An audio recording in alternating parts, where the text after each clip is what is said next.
Hello, innovators. I'm Todd Wine, and welcome to the Bridging the Gap podcast presented by Applied Software Greatech Group. You're invited to join our construction innovation and digital transformation adventure with a mission to model the future for this great industry. My guest today is Angelo Suntres. Angelo is a passionate leader in the construction industry with 16 years of experience designing and building in the ICI sector. He has represented both contractors and owners and understands the struggles from both sides of the fence. Angelo believes that focusing on the human principles of connection, including effective communication and fostering healthy relationships, is a critical part to ensuring a successful future for the construction industry. Welcome to the show, Angelo. Thanks a lot, Todd, for having me. I'm excited to be here. Yeah, absolutely. So first off, how did you get into the construction industry to begin with? Well, it's kind of funny, I guess. And like most people I've talked to, it's like I didn't choose construction. Construction chose me. I had a pretty traditional career path starting from academics. I took mechanical engineering at University of Western Ontario, and so there I kind of learned specialized in more HVAC on the design side. So I thought I was going to come out of school and be the best HVAC engineer the world had ever seen. And after looking for some jobs in consulting, I found that either they weren't for me or, it was tough to find a job at that point. We were just coming out of a recession in the early 2000s. And I ended up getting a job at Black & McDonald, which is a construction company. I was out east at the time in Atlantic, Canada. And that's how I kind of started my career. And I'm actually very happy and lucky that it worked out that way, because I couldn't see myself sitting at a desk doing calculations. No offense to those people that do it, but it's required. It's part of the job. But yeah, I love being on site. I love solving problems, and I love meeting all the different people. So yeah, it's funny how life just kind of usually works out the way it's supposed to go. You find the right career path there at some point. Exactly. Yeah, that's awesome. Yeah. So one of your kind of passionate topics is bringing in that human side into construction. What do you think is currently kind of standing in the way then of construction from focusing in on the human side of things more and really helping to create an environment that fosters that connection? Yeah, so I guess as a lead into that, I'll kind of elaborate a little bit about my experience, because it kind of segues into the answer to your question there. But, I learned pretty quickly that construction is a very technical field. Like there's a lot of, you take a project, for example, there's drawings and specifications. The way you come up with those drawings, there's a design that, you use calculations that have been established, and it's very quantifiable. And there's a lot of hard skills that you learn on the technical side of things. And even when you start spending time on site, like the first, I'd say 10 years of my career, I really spent honing my skills in learning the basics of construction, how the nuts and bolts came together, what was required in terms of logistics and scheduling. But I started to realize pretty quickly that, communication was a huge aspect of this that we're not really taught about, at least not in engineering and, architecture and those types of, construction management type things. Even within the companies I've worked in, they've had some company initiatives that teach you how to be an effective communicator, but it only takes you to a certain extent, and it really falls on you, your personal development to make that happen. So I noticed that there is this gap. So really, I've spent the last few years, 5-6 years of my career on the management side of things and how teams work together and how to kind of increase productivity. So now, roundabout way, I'm going to get to your question here now. What's standing in the way of construction from the human principles? I think it's a couple things. COVID definitely didn't help when everything went virtual. I mean, virtual meetings are great. We're connecting from a great distance now. We're talking, which is awesome. But you lose a lot of communication this way. The majority of communication is nonverbal. So when you used to sit down across the table and you read each other's body language and eye movements, and there's a lot more to communication than the words that are coming out of your mouth or what can come across the screen. So as great as technology is, keeping in mind this is a technology podcast, it is great, but there's an element that's lost when you're communicating that way. Number two, so that's kind of number one, but the bigger, probably more important issue that's gotten in the way of the human connection is things have become so combative in construction, and litigious, right? Like every big job ends up in court. Everybody fights about money. Scopes aren't, Right. scopes aren't clear, and there's a real lack of trust, like at a lot of different levels. So, a lot of times owners don't trust contractors because they think they're always out to screw them. Contractors don't trust subs. Sometimes employees don't trust employers. The big thing now is quiet quitting. There's a lack of trust there, and if you don't have my back, I'm not going to go above and beyond. So I think what this all adds up to is the industry has become very transactional. It's like, I'm going to do this because, this is all I have to do. You ask me to do this, I'm going to do this very specific task, and that's it. And it becomes, so we've kind of lost that, it's become very us versus them. And we need to really foster that more collaborative mindset for a lot of jobs. So, Yeah. So how do you then break out of the transactional rhythm that the industry is finding themselves in? I think it's just, fostering those relationships, like any healthy relationship, whether it's, business or romantic or otherwise, it's based on the same principles, right? There's trust and honesty and kind of mutual respect. So once that trust is lost, like, how do we get that trust back? It's getting back to, the human connections. Like, yeah, we get together to conduct business.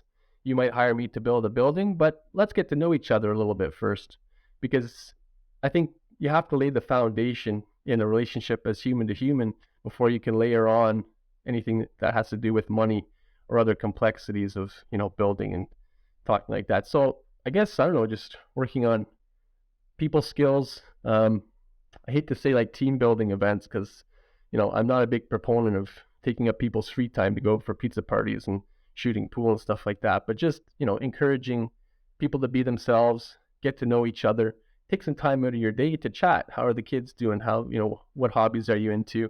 And, help to build that foundation of trust. Yeah. So what do you say to the skeptics out there that say, this sounds too warm and fuzzy for me. We have a job to do. Let's just put our head down, get the building built. I would say, like, look back at the history of, like, human evolution and the way we've, conducted ourselves before the Industrial Revolution. Like, it was all about communities and having a village. Like, it takes a village to raise a child. It takes a team to build a building. You can't look at people as separate individuals that are hired, to do a specific job. They have their own, they bring their own experiences. They bring their own backgrounds. They also bring their own baggage. Like, everybody's got baggage, right? Everybody, in my eyes, everybody's a person at the end of the day. We're not just cogs in a machine. So yeah, that might still be too wishy-washy for some people, but that's yeah. No, listen, I'm more than agree. Regular listeners will maybe be sick of hearing me say it, but I think it is incumbent to take time to get to know the person behind the employee and develop that personal bond, because that's the only way that you're going to really truly get maximum output from the person. And you'll be surprised at how much you are able to really learn about the person that translates directly into the job that you had no idea, or skill sets that they have that you had no idea that they could do, unless you take the time to get to know them and who they are as a person, and what really drives them and what motivates them, and what encourages them. What are they passionate about? You have to stop and slow down. Yeah, no, totally. And if if you treat somebody like just, a resource that was hired to get a job done, like, that's what you're going to get, and you're not going to get any more. And that's, I think, contributing to the whole quiet quitting thing. Whereas, like you said, if you get to know the person behind the role, then, that lets that lets them know that you care, and they're more willing to have your back when you need it. Because, at the end of the day, everybody's always going to need something, right? That's why I'm a big believer in maintaining good, healthy relationships, not to manipulate people, but you never know when you're going to need a favor from somebody, right? And if you're meeting Right. somebody, or, you don't treat them respectfully, like, how likely is it that they're going to go out of their way to help you out if you're in a bind, or if you need them to stay late one night, or if you need them to, do this or that. So yeah. Yeah. Yeah, and you spend so much time with the people that you work with, you might as well figure out a way to like them, even if you.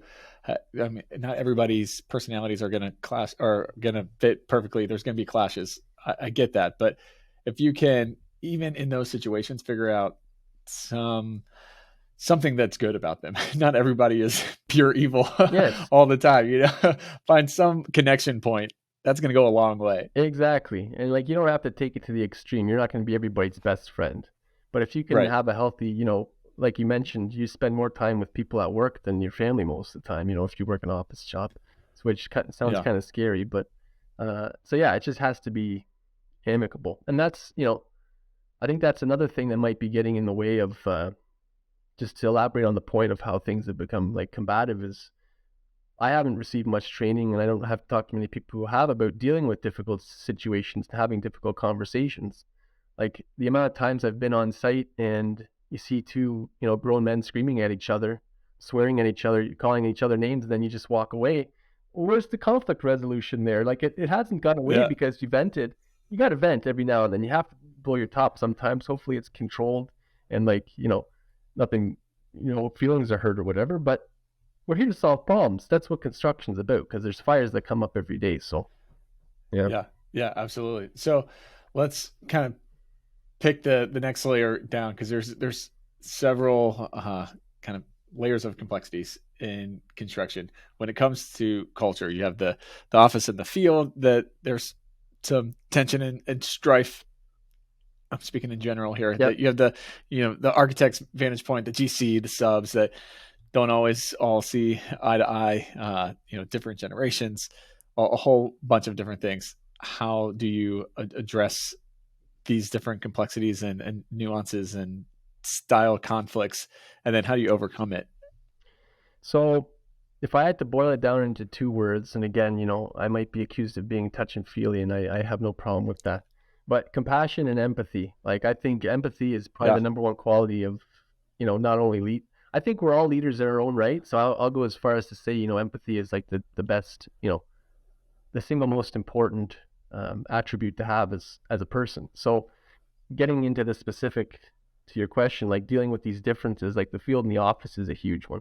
Generational one's a huge one.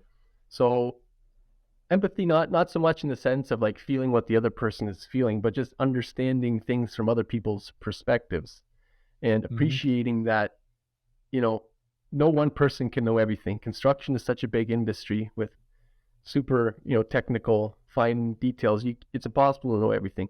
So you have to know your limits and know where other people come in to fill those gaps to help finish the project or complete the design or whatever. So I guess to sum that up, it's just appreciate the role that we play and where our, area of expertise ends and the other person's meet, because that's how the team works effectively. Yeah, absolutely. I love that you brought it to empathy as well too, because it's critical.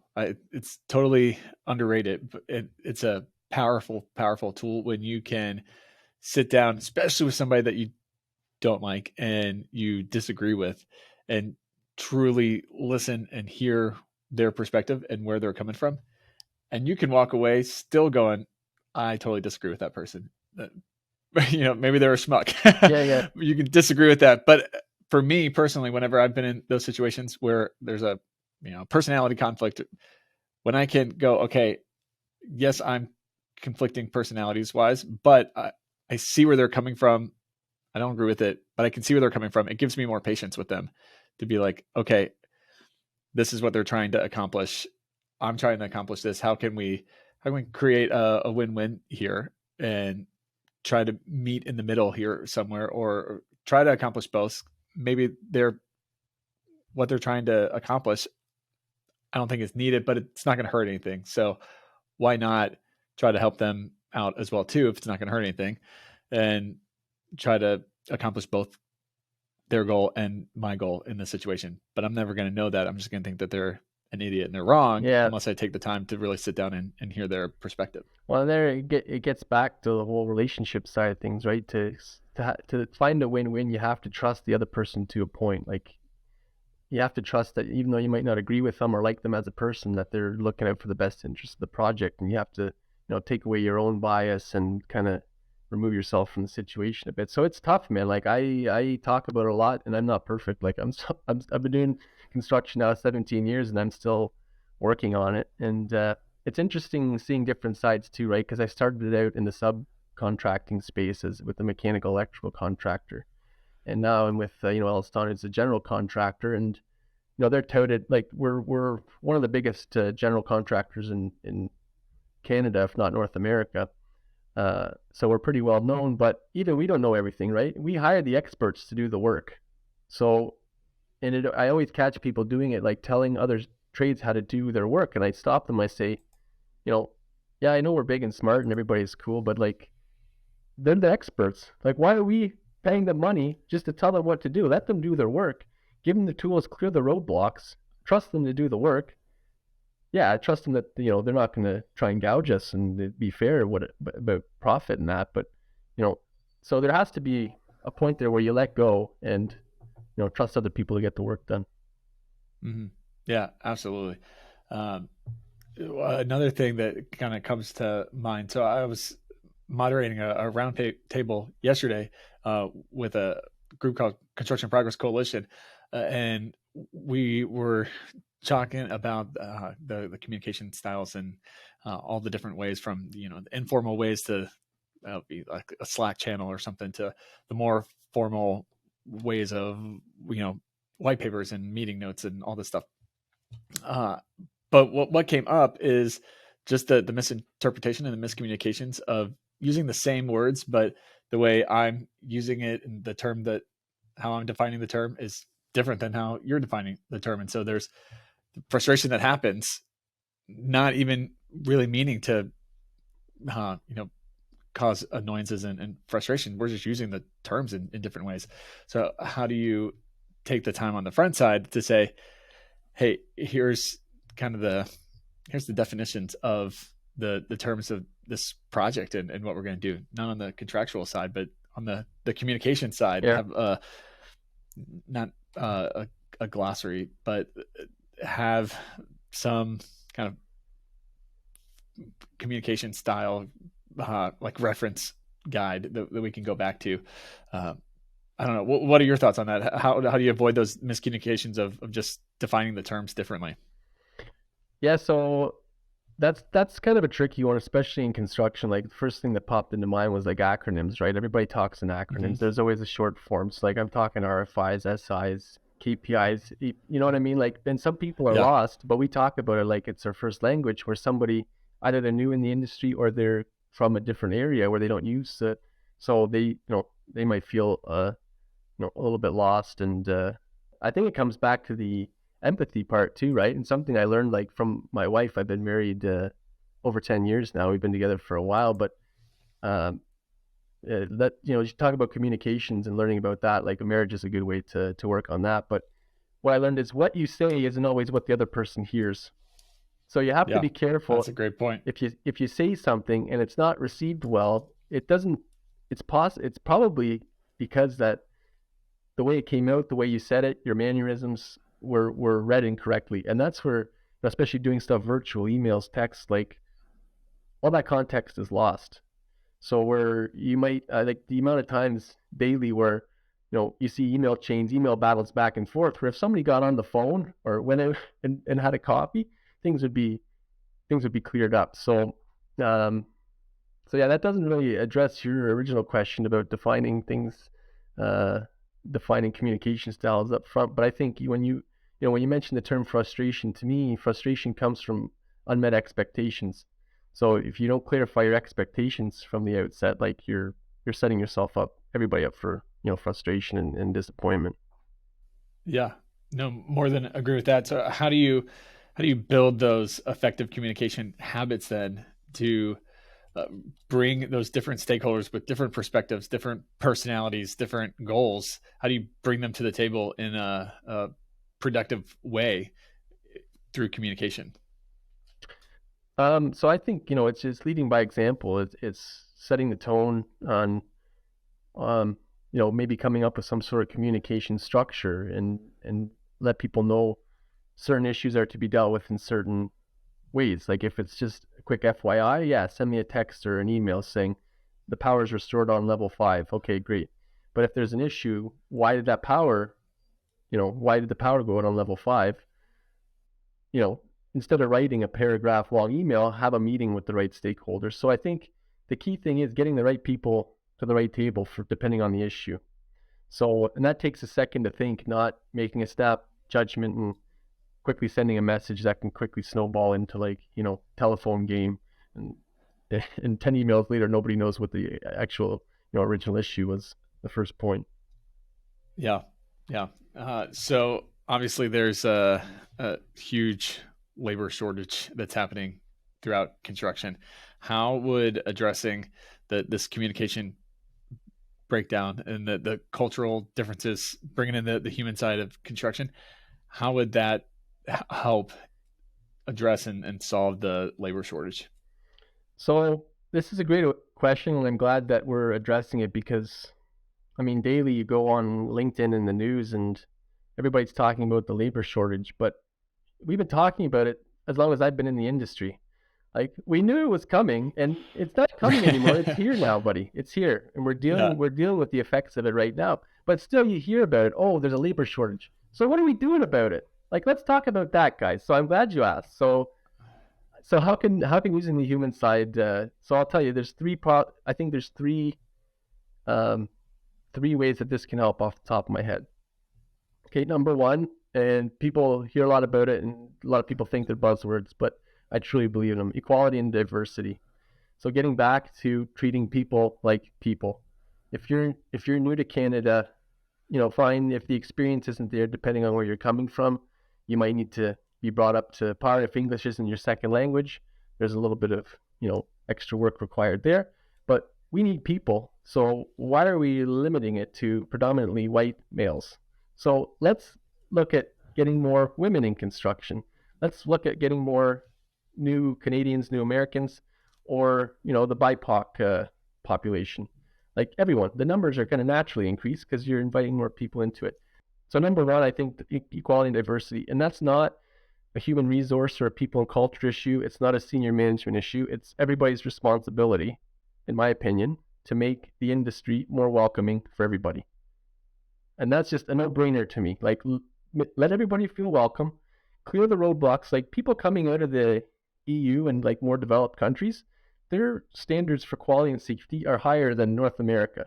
So why should they have to jump through all these hoops and wait for months to be cleared to work? I don't know, but that's beyond my scope. Number two, we've already kind of touched on it, but improving on communication and relationships. So I think productivity and effectiveness of employees is directly related to how you treat them as an employer. Because I don't know if I'm allowed to swear on here, but if you treat them like shit, then they're not going to have your back, and they're not going to put in extra work. They're only going to do what you pay them for. So I think having that healthy relationship, and salary is part of it. Benefits are part of it. But in my eyes, once your basic needs are met in terms of compensation, it's how you're treated at work, how you're respected, how you're valued in the team. So that's the important part to me, especially as a leader. Like, my team, I give them the tools they need and let them do their job. If they need some guidance, fine. If you need to step in, help them out. So and if you take care of your employees, they're more than likely to be happy. If your employees are happy, they're going to treat your customer well, and your customer's going to be happy. So, I'm not an owner, but that's maybe it's too simplistic, but to me, it's kind of that's a no-brainer there. And it makes sense. The third point, which I'm going to turn it over to you, was because we've talked about it before, but how construction has a marketing issue. So I kind of touched on it, how, looking from the outside in, it's like, well, why don't more people want to get into construction? Because it's not looked upon as that very, that respectful of a profession. A lot of people think it's dirty. A lot of people think it's long hours and that. So I don't know, what are your thoughts on how, do you agree that, that there's that issue there and how construction is perceived, and what do you think we can do about it? I more than agree with you. It's a soapbox, so I'll try not to go on too big of rant here. But yeah, I more than agree. Construction has a huge marketing problem in the perception of others because For so long, we have not told the story of what's actually happening in construction, and we've left it up to other people outside the industry to say what construction is. And so the culture at large is relying on a stereotype from 50 years ago of construction and has no idea what's actually going on present day. Case in point, uh, every time I go out and I tell people about the podcast outside of construction and say, yeah, I run a podcast about construction technology and innovation. They look at me with a total blank stare of like, that has to be the world's most boring, uninteresting podcast Yeah. because what technology and innovation? You hear the construction so behind on implementing technology. I don't really see it that way at all. Construction has technology in the space. Could they do more? Sure. Could they ramp up even more on certain things? Of course. But it's not this backwards, dirty jobs industry at all. There's so many different facets to construction and so many different potentials and career paths and possibilities in here that it is this great kept secret for some reason. And I think it stems from, a lot of people in construction are really just too humble to tell their story. And they don't think they have a compelling story to actually share out that, well, I'm just coming in and I'm doing my job. And that's true. I love that part of people in construction, that humility aspect of it, of just taking pride in their work and letting the work speak for itself. The problem, though, that we've seen is after 50 years, if you're not the one telling what's actually happening, then who is telling it and who's telling your story? Nobody's going to be interested in it because they're not getting a real perception of it. So Yeah. you expose kids to what's happening in construction.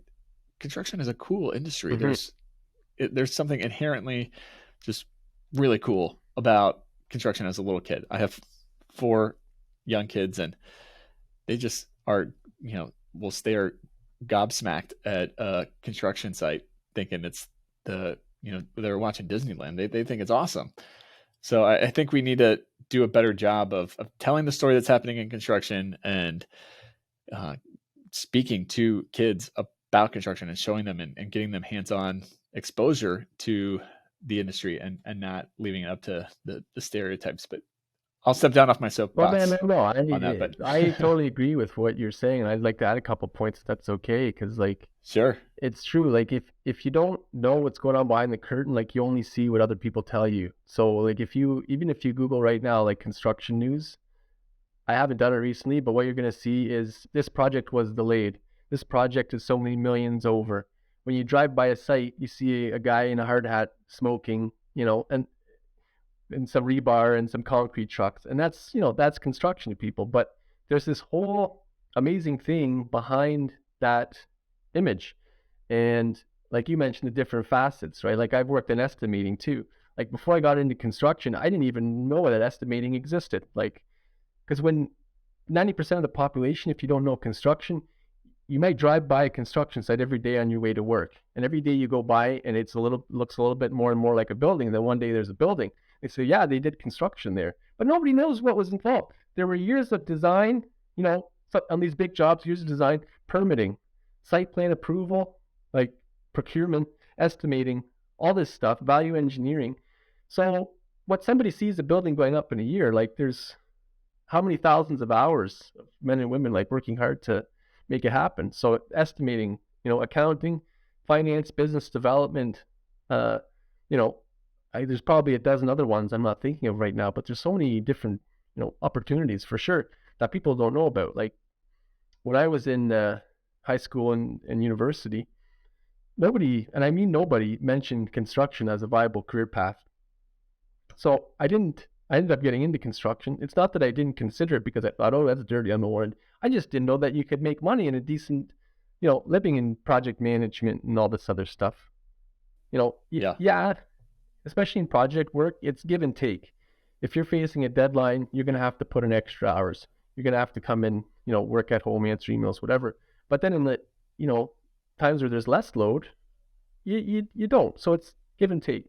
And I just want to go back to a second because you've got 4 kids, man. That's amazing. Congratulations. I don't know how you do it. I have 3, and that's that's a handful. I guess at There's that not point, much difference between 3 and 4. well, you're already It's outnumbered. just like you're tagging another one along. Yeah, exactly. You're already outnumbered. So, That's right. so that and I'm very passionate about sharing our successes, and I'm vocal about that too, even if it's small wins. Like, projects I'm on will hit a milestone, and we might order pizza for the team, but then that's it.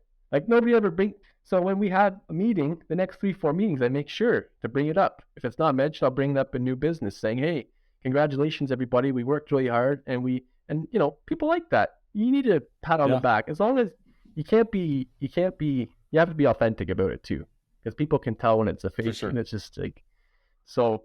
But yeah, it helps out because it can be tough at times. So you need to celebrate the wins, no matter how small, for sure. And let people know about it. Yeah. Yeah, more than agree with that. Yeah. Absolutely. So we talk a lot about innovation here. So what does innovation mean to you?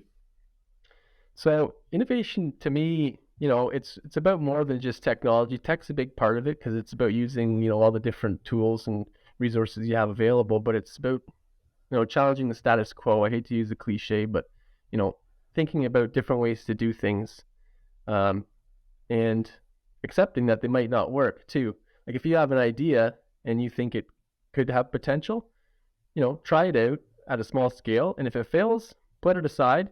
Don't get down about it, but just keep going. So it's an iterative process that requires like continuous thought and improvement to me. And it's not specifically one area, whether it's tech or, productivity or, it's just any idea that can improve any existing process, I guess, is innovation to me. Yeah. It's mindset more than anything at the end of the day. How do people find out more information and connect with you? So connecting with me, like I've started to be more active on social media. I'm LinkedIn. I post, a couple times a week on various topics, a lot about, leadership and motivation, what drives people to, be good at what they do, and just acknowledging kind of the human side of things. Because like we mentioned before, there's more to what you do at work. There's more to your life there's more to your life than just what you do at work. So, exploring that side of things and how everything interconnects, how, the team works together and everything. So, yeah.